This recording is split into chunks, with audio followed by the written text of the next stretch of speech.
சிலர் முன்பு கரைப்பட்ட வாழ்வை கண்டு கல்லெறிய விடாமல் என்ன காத்து கொண்டீங்க.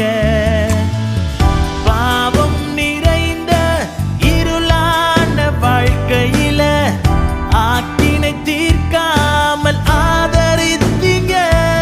என்ன ஆற்றி தேற்றி அரவணைச்சிங்க. நல்ல தகப்பனாக தூக்கி சுமந்தீங்க.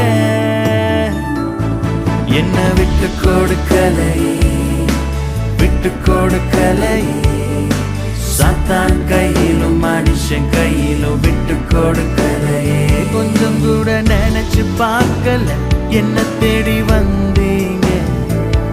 இந்த மனுஷன் உதவல நீங்க வந்து நின்னீங்க. கொஞ்சம் கூட நினைச்சு பார்க்கல என்ன தேடி வந்தீங்க.